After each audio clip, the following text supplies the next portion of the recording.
You're in a desert walking along in the sand when all of a sudden, Is this a test now? yes, you're in a desert walking along in the sand when all of a sudden you look down. What one? What? What desert? It doesn't make any difference what desert. It's completely hypothetical. But how come I'd be there? Maybe you're fed up. Maybe you want to be by yourself. Who knows? You look down, you see a tortoise, Leon. It's crawling towards you. Tortoise. What's that? Know what a turtle is? Of course. It's the same thing. I've never seen a turtle, but I understand what you mean. You reach down, you flip the tortoise over on its back, Leon. Do you make up these questions, Mr. Holden, or do they write them down for you? The tortoise lays on its back, its belly baking in the hot sun, beating its legs, trying to turn itself over, but it can't. Not without your help. But you're not helping. What do you mean I'm not helping? I mean, you're not helping. Why is that, Leon? They're just questions, Leon. In answer to your query, they're written down for me.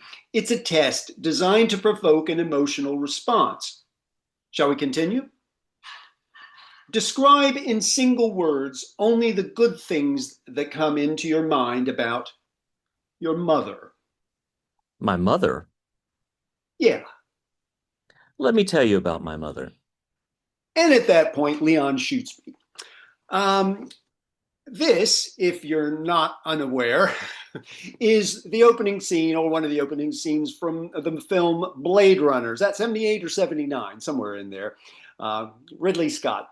It has about five different versions, some with a voiceover, some not. Some people like the voiceover, some don't. But this is the beginning. This is not the Turing test, but the Voight-Kampff test, but a similar thing because it's looking at the nature of artificial intelligence in the replicants, et cetera, et cetera. But you'd have to go to a different podcast to find out about the nature of Blade Runner. What I'm doing here tonight in this first Substack live to recording podcast is talking to my friend, fellow podcaster, because that's the way content works these days. Podcasters just move from one thing to the other. Uh, Professor Emeritus, which I'm going to dine out on in future things, but that's an in joke and I'll spare you that. Roy Turner from the University of Maine. Roy, tell us your uh, curriculum vitae, please. Well, I guess I could. I had an AI set it to a podcast one time, so I could attach that, I suppose. Um, no, I went to got my PhD from Georgia Tech in artificial intelligence and computer science, and worked at UNH for a while, University of New Hampshire, sorry, and then spent the bulk of my career at the University of Maine, teaching and doing research in artificial intelligence, in particular problem-solving systems and agents. So you started in this because we're both of a slightly grayer complexion and hair color and everything else a long time ago. Tell me how you got into it and what was the state of AI when you did?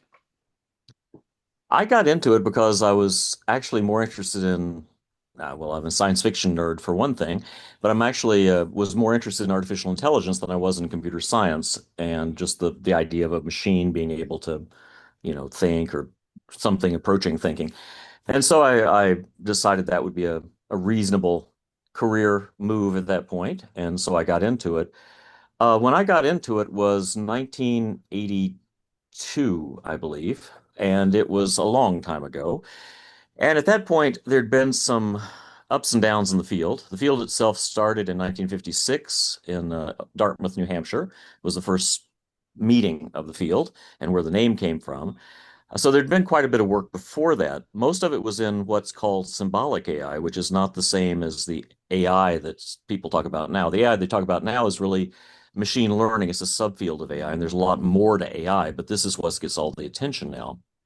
There had been some um, attention to the kind of AI that's being done now, but at that point, we didn't really have good algorithms for training it, And we certainly didn't have the computing power that it takes to train it. As most of your listeners will probably know, or your readers probably know, it takes inordinate amounts of computing power to train these things to the point where they're talking about using nuclear reactors to fuel these things or to power them. What could So, possibly go wrong? exactly. Why don't just put the AI in charge of it too? Um, so There's a film about that, I'm sure. I'm sure we could ask ChatGPT. Um, so there was no ChatGPT or anything like that. There were expert systems, which had the goal then was taking experts and kind of draining their knowledge into these expert systems. And some of them were quite good. They could out-diagnose humans and things like that. This was even back in the 70s before I got in the field. But most of the stuff we were doing was based on human cognition, trying to replicate the only example we have of intelligence that we can point to. Um, and we knew at the time that we thought this was a good approach. We knew at the time this may not be any better than trying to make airplanes flap their wings, because birds were the only examples. Um, and I actually met the guy who basically founded the field of what the current generation of AI is, the godfather of AI, Jeff Hinton. But he was a sort of a voice in the wilderness at that point. He has always been interested in neural networks. He came up with fundamental algorithms for them and things like that. But he was very much a fringe of the bulk of AI, sort of the reverse of what it is now. So, So, what is AI besides a Spielberg sentimental journey masquerading as a Kubrick project? I like that sentence. Had to read it, but I'm not sure it actually makes any sense or doesn't say what you've already said. But I wanted to get it out there anyway. But you get what I'm saying. yep. Had I had Kubrick actually finished that movie, I might have actually watched it beyond 10 minutes of Same it. here. Yeah, but AI is there's a bunch of different definitions, and we don't really we, AI loves to fight. We're a field. We're one of the nastiest fields I've ever seen in terms of a scientific field. We are a bunch of armed camps trying to kill each other. You Um, shocked me. Academia? I know, but it even makes biology and chemistry look sweet. But we one of the things is doing things that humans and animals. One of the definitions is doing things that humans and animals do that's very easy for them, but extraordinarily difficult for computers, like vision, making sense of sounds, things like that, or speaking, which became much easier recently. Another definition that's often used is doing something that if you saw a human do it, you'd think was intelligent. Thus, sort of the Turing test of, if it looks like, if it looks like a human and it quacks like a human, it must be a human kind of thing, right? Um, and then there's another group who believe that we need to create general AI, full-fledged AI that's at least as intelligent as we are, and that's the purpose of the field. So the field's always got these kind of different threads going on. That's I've completely lost what your original question was, but that's Nope, basically that's absolutely fine. This is the whole idea is to stretch this out to a good 30-minute segment so that we can maybe, get a Netflix thing out of it. Um, Describe for us, because we hear these terms a lot, the large language models and what's going on there. Well, a large language model is a kind of neural network. And for those of you who are Terminator fans, you remember it was a neural network in the Terminator. So that gives us good warm fuzzy feeling. But it's a kind of neural network. A neural network is vaguely based on brains. If you ever want to make a neuroscientist laugh, just tell them it's based on a brain, and they'll laugh themselves into apoplectic. But it has something to do with kind of the connections of simple computing things. Large language models are a particular kind of neural net called a transformer. And a transformer has the ability to pay attention not just to the thing it's looking at, but the past context and make some predictions about what it should say next. It's trained on huge corpuses of information. And in fact, they're usually trained on something like all of the web, something small like that. Or in the case of Grok, the anti-Semitic one, is trained on Yeah. Twitter or X. Wasn't that a good idea? Oh, that was a good one. And I can't resist this one, so I'm going to do it anyway because you opened it up and it's a big gaping hole. And so, do they always also look like trucks and tractors and things? the Transformers. Transformers, yes, yes, See yes. what I did there? Yeah. I know, I know. I'm so surprised they've never made buck on that sort of. So I've gotten that out of the way. Um, the reason I really wanted to talk because you can probably, I don't know if you can spin the web or spin podcasts or whatever, but if you could stick your finger down and you'd probably find one talking about AI. And as you say, you've already talked about one on AI. So it's not really about the tech of AI. I'm not even overly concerned about the fear of AI or it turning into Terminator or anything like that. But this was all spurred on by an article I read in the Atlantic the other day. It's July 4th issue called "Nobody Cares If Music Is Real Anymore." It's by a guy named Ian Bogost. But what he just does is he describes a long trip. I think it's from Chicago to Minneapolis or someplace like that. And along the way, he asked Spotify, which is its own kind of Mhm. thing like that anyway, with all its inherent problems. And he'd heard about this band called Velvet Sundown. And Velvet Sundown is a kind of a West Coast country slash folk slash rock and roll. And, we grew up in the time of the Eagles.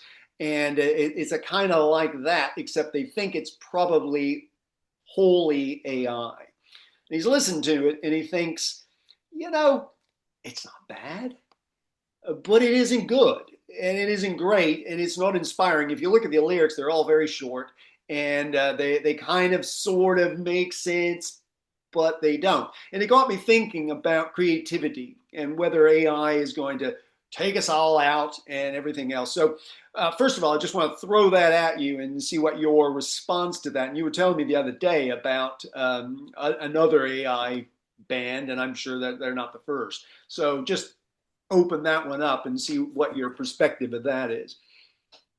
Well, it's certainly a lot. Certainly fairly easy to get these things to be imitative of other bands. In fact, they can imitate them to the extent that you probably can't tell the difference in terms of voices and stuff. Um, it's hard to it's hard to really pin down what creativity is. Obviously, it's even in terms of humans, it's very difficult to. And there are people in AI prior to this that studied creativity and trying to get computers to be creative. And they've had some success with systems, not these large language models, with other systems that did things like come up with new mathematical theorems. There's been a long history of AI poetry and AI music and AI novels, all of which are abysmal until this current crop, but because it was rule based and some Yeah. variation stuff. But the the I think this is a problem with AI's head with saying, can we create an intelligent entity? Is we don't know what intelligence is. And this strikes me as a similar sort of thing. We don't really know what creativity is. We sort of know it when we see it. So like porn, I guess. But we sort of know it when we see it. And speaking of AI, no, sorry. Um, but um, but there's my own perspective is there's no reason in general that an artificial system couldn't be creative. I don't think there's any elan vital that can Yeah. jumps in there and spark from God or whatever. And I think we're basically wetware machines. So I think there's no reason that a electronic or other kind of machine couldn't do it too. This current crop, though, is very biased about, I mean, it's very trained on what's in the past, and it rehashes it and comes up with probabilistic, what's the next note is based on what the probability would be based on the corpus of notes it's seen before coming after this. That's that's not, it's hard to say if that's creative. Of course, it's not creative, but it's hard to say if it could be creative because again, a decent songwriter or a decent musician is not raised in isolation. They are the product of everything they've ever heard as well. And so we don't know if it's just remixing it, and the mixing comes out remarkable, or if it's something completely different that if it's the former, then these large language models have a chance. But if it's something different, and I kind of think there might be a little something more than just probabilities in there, many strokes, I don't know, but something. Yeah. Um, then this crop isn't necessarily going to do it. And I think this crop of machine learning tools is based on solely based on statistics and probabilities. I think there are other ways that you can do that could lead to creativity. I mean, somebody once said, well, machines can't, I mean, everybody knows this is not true anymore, but machines will never learn because, they're programmed as well. You program them to learn, right? So if we know how to program them to be creative, then we got Yeah. creative machines, but the current crop, I don't know, it's not that creative. I mean, I got to thinking about this Velvet Sundown and how actually, if they're large language models, are we not small language models? Mhm. In that, like you say, people are creative within the milieu of what they've experienced. So, is AI, at least within the circumstance you're talking about, uh, doomed, at least up to this point, to be all the Pocos in the world versus the Eagles. Now, many would argue that the Eagles maybe are that, but I mean, in our world, I think they're kind of the pinnacle of that kind of music, whereas they were the Pocos and Pure Prairie Leagues.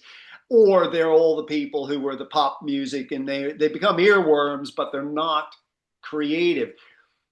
But then the idea is what happens then when the Mozarts of the world come along, who no doubt create an awful lot of Poco type symphonies because they all did symphonies like everybody does a symphony. There's a rondo and there's an allegro and there's the fast ones and there are all these forms and they have to crank it out and they have to make money and so a lot of them we don't play all of them, but we Mhm. play the ones that have snapped. And where's the snap come from? And I mean you kind of alluded to that, but do you think the snap is there somewhere, or is it a gestalt, or is it some other kind of thing that's going on?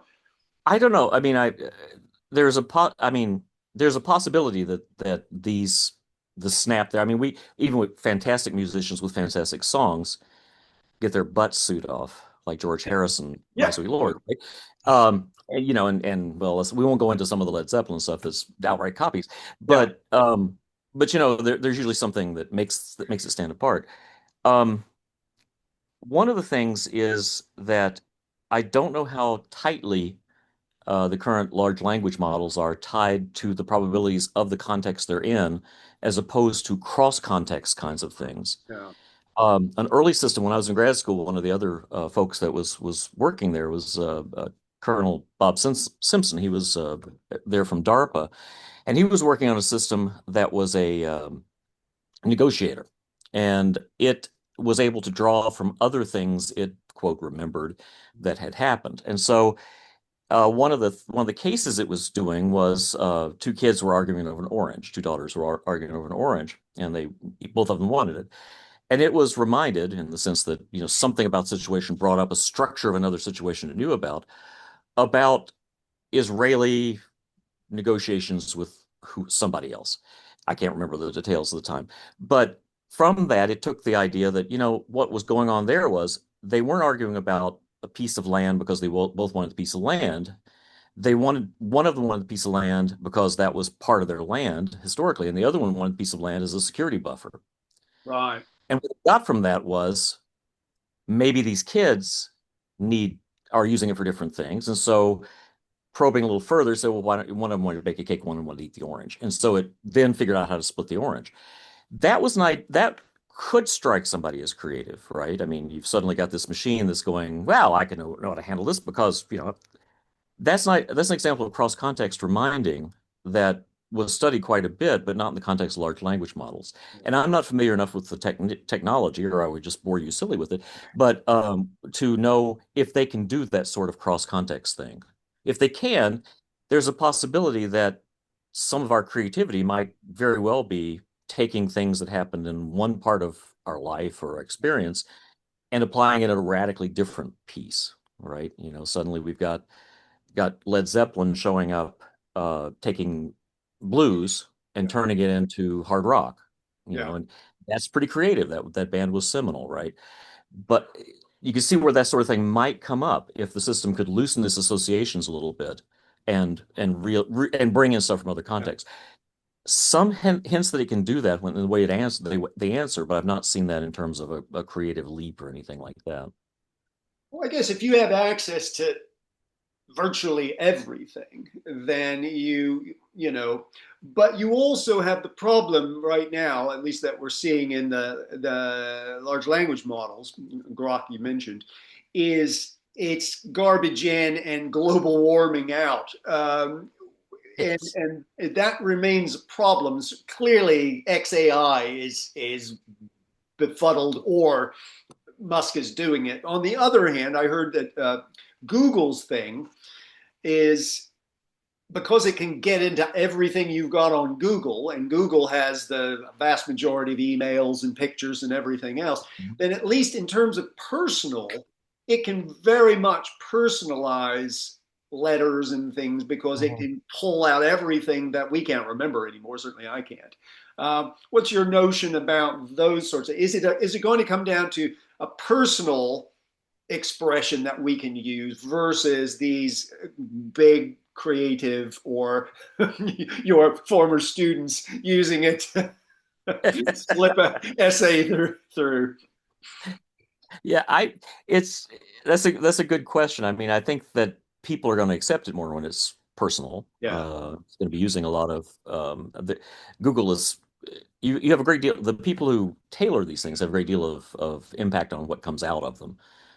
In the sense that they can filter things out, they can give it directives and say, "Don't do this kind of stuff," right, or do this kind of stuff. So I think Google obviously is tailoring it toward search results and making it as personal as it can, as good as it can be for you or whoever. Um, but we see basically the same technology in Grok that is, according to Grok itself, I had a long discussion with Grok today Oh, very good. um, about its, which included the phrase from me, not that I anthropomorphize or anything, dude, I've got the article open right here. So, but Well, what's it say? The same damn thing, though, isn't that? yes, Yeah. but it denied saying it. Just asking, you know. It denied saying it, and it also denied Rolling Stone having ever reported on it. That's why I said, "Dude, I got the article open." Oh, that anti-Semitic thing. Yeah, I got a lot on my mind, it was very human-like in that way, right? But that it claims, and I think that's probably true. They were messing around with its output filters of, well, let's loosen these up because what could go wrong, Yeah, right? And right. so yeah. Um, so with respect to creativity, I have no idea if it's going to be, some Mozart sitting in a corner, Yeah. that's coming up with what Mozart wants, or if it's going to be helping humans or tailoring it to us or anything like that, really, or where there's enough players in the game right now that it could be anything. One comment though that you brought to mind was the enhancing global warming via artificial intelligence. Um, that tells you right there that something's wrong, right? This is like 20 watts, something like that. Yeah. We do pretty well. We do really well with one-shot learning, which, I burned my finger on that. I shall not do that again. And these things is like, well, let's see, 100,000 people have burned their fingers. So that sort of thing.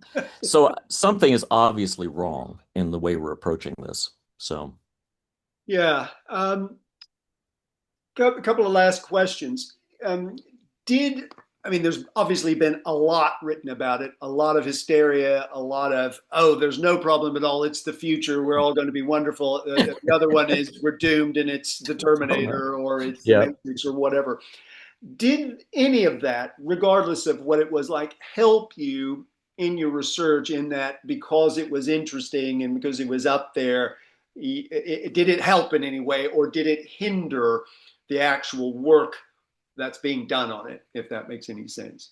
It does, and it personally would the thought of killing off humanity or inspired. No, the thought of helping humanity obviously is an inspiration. You're thinking, I'm going to make these systems that are so intelligent, and you end up programming all day.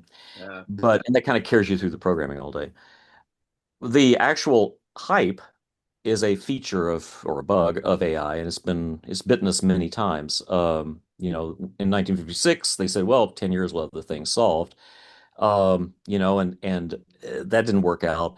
They did machine translation was was what they were working on, and right after Sputnik for some reason. I don't know why, and it always seemed to be Russian to American to English, American, Jesus, to, to English.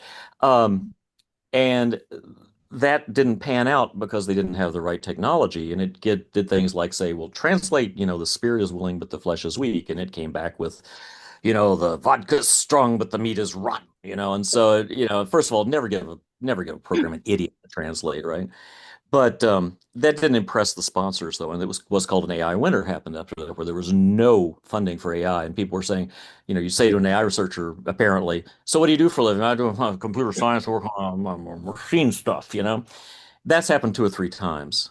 That could happen this time, although it's been in so many industries now that I think it would take a tremendous flop for it to affect the way people are working in the field. I don't see people really paying attention to the doom and gloom aspects that are actually in the field. They say things like the guy who's in charge of OpenAI said things like, "Well, this could destroy humanity, but let's keep working on it." So it's like, okay, thank you, Oppenheimer, but So you think the Sam Altmans and things are not actually getting in the way of it, or not a well, whatever they are they not a negative influence, or I think they're not a negative influence to making it to progressing the field. I think they're more like gasoline on a fire in that terms. They're evangelists, but they're probably getting in the way of. I don't know. They seem like they want to have their cake and eat it too. It's horrible, horrible, horrible, but it's great. It's great. It's great. And truth to be told, it probably is both, right? But I do wish they're starting to see some people looking at curbing it, making people actually pay attention to ethics and things. What a concept, yeah. right?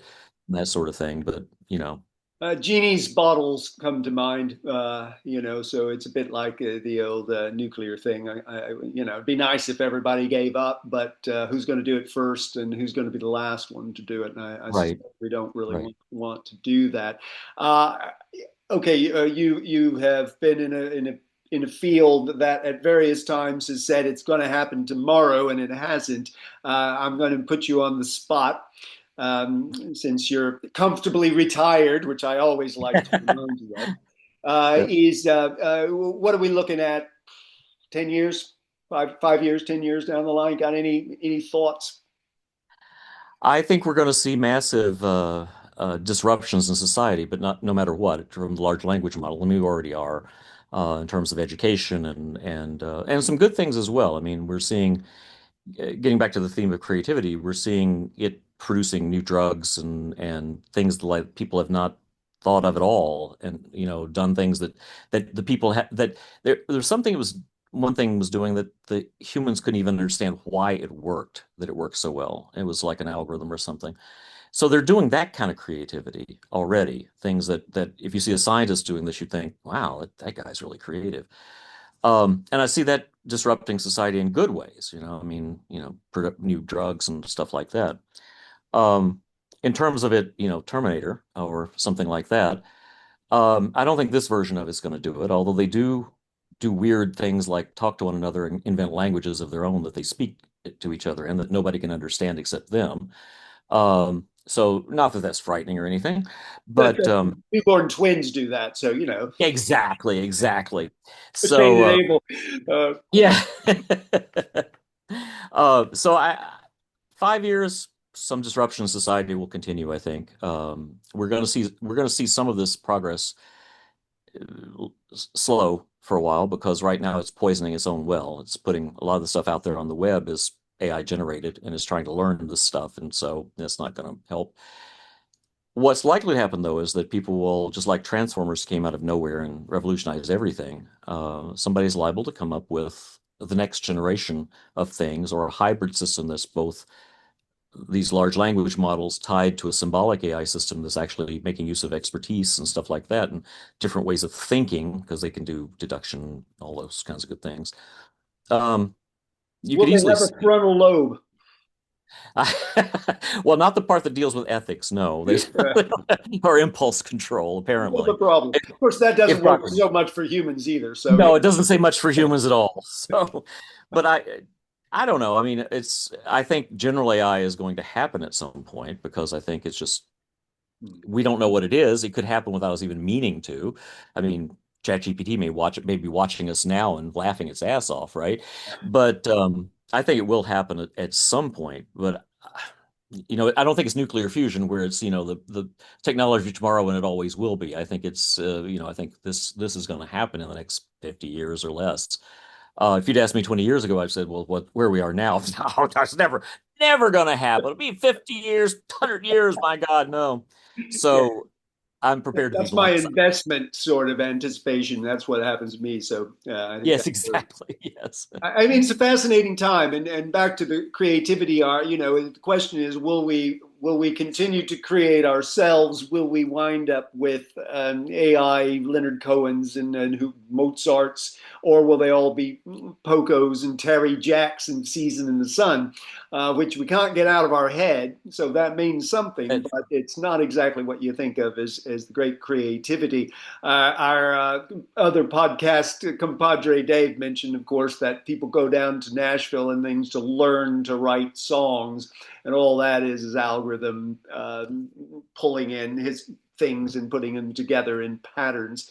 So it's not a new thing, and I don't think it's going to destroy things, but it's that creativity that I'm interested in, and I guess we haven't solved that problem.